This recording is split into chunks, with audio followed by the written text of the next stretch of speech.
Hey everybody, welcome to Coach Unplugged. Super excited. Before we jump in, we'd like to give a big shout out to our sponsors. First of all, Dr. Dish, the number one shooting machine on the market, bar none. They are sturdy. They will not break. They don't pop break down. Mention Coach Unplugged. They'll give you $350 off. Also, go over and check out teachhoops.com for coaches who want to get better. It's the one-stop shop for basketball coaches. Right now, we've got a quarterly membership going on, which I think is awesome. I think it rocks. We've got everything you need inside of our roadmap. You know, the Teach Hoops did a roadmap because you're always in one of four seasons, right? You're either in preseason, you're either in postseason, you're either in the season or you're in the off season. One of those four seasons you're always in. And we set up a roadmap and a checklist to make it easier for you. So come over, join us at teachhoops.com. Let's head off to the podcast. Hey, everybody. Today we're going to talk about different ways to make practice better. Super excited about this. If I look around, it's because I'm looking at my notes. But so I'm gonna start with a couple key things. First of all, I think in order to make practice better, you got to really empower your staff. You got to think of it as a well-oiled machine, and your alignment and your clarity with what you want to get done and what the kids need to get done need to be outlined.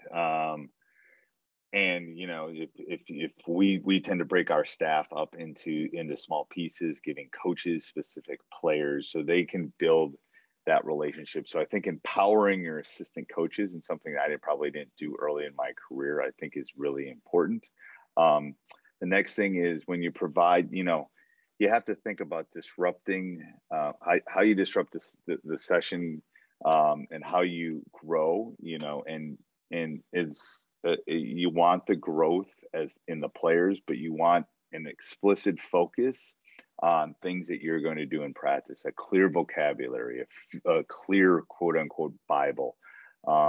And if the players have clarity, the coaches will have clarity, and more learning will go on. And that kind of leads into the next thing that I wanted to talk about: the difference between teaching and learning. Teaching is sometimes what I'm doing in my math class when I'm stopping things to explain a concept or a skill. And to be honest with you, coaches probably do too much teaching, and there's not enough learning. The learning is the application of a specific skill. And how does the player learn that specific skill? Is it small-sided games? Is it sending home a scout? Is it watching something on Huddle?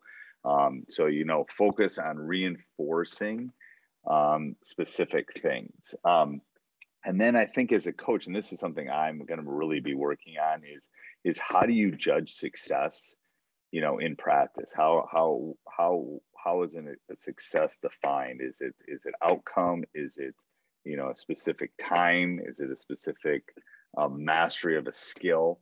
I think those are things, where we try to keep things competitive so that we can kind of keep track of that clarity. But I think that's something you really want to look at.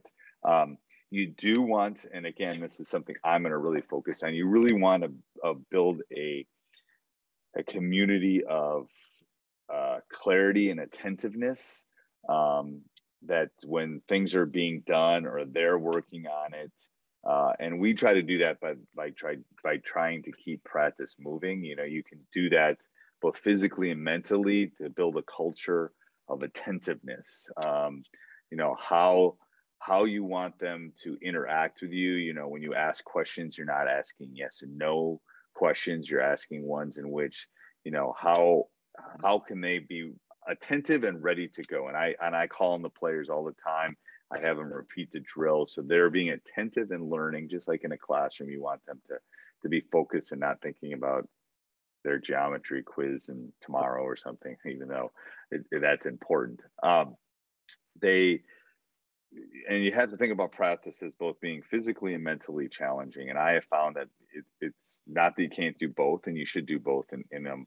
But the mental part should really be high when the learning is happening, when they're learning a skill, acquiring a new skill. I think that's when you really want to focus on the mental part. And it's hard especially when you're a high school coach. They've been mentally challenged all day, hopefully. And then correcting and critiquing are two different things, just like teaching and learning are. Critiquing is telling what they did wrong, giving them the opportunity to, without giving the opportunity to do anything better. Correcting is telling them what they did wrong and giving them a chance to correct it. So critiquing is what you hear coaches, you did this wrong, but they don't have a chance to correct it. You want to do more correcting versus critiquing. It's just, that's, as coaches, that's what we want to do.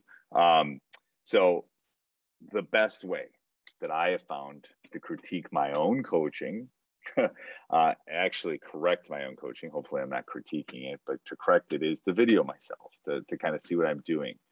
Record the audio. How am I interacting with the players? How am I giving them opportunities to interact with their teammates? Inviting other people in. I did this, I call them self scouts. Give yourself the ability to have a self scout. Those are so important.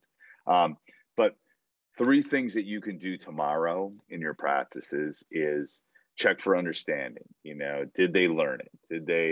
Is there data to prove that they learned how to drop step or do something like that? That's the first one. Align feedback and teaching points, and then have them have places in practice where they're having to make decisions. Ask them questions like, what could we do differently? Look for input. So, check for understanding, give feedback and teaching, do a lot more correcting than critiquing. And, ask the players, what do you like about practice? What do we need to do more of? What do we need to do less of?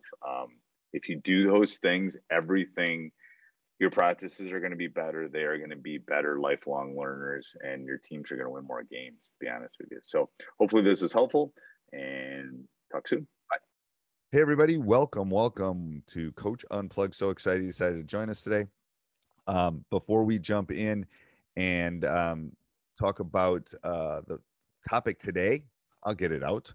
I'm leaving that in. I'd like to give a big shout out to our 2 sponsors. First of all, Dr. Dish, the #1 shooting machine on the market, bar none. They are awesome. They rock. Mention Coach Unplugged. They'll give you $350 off.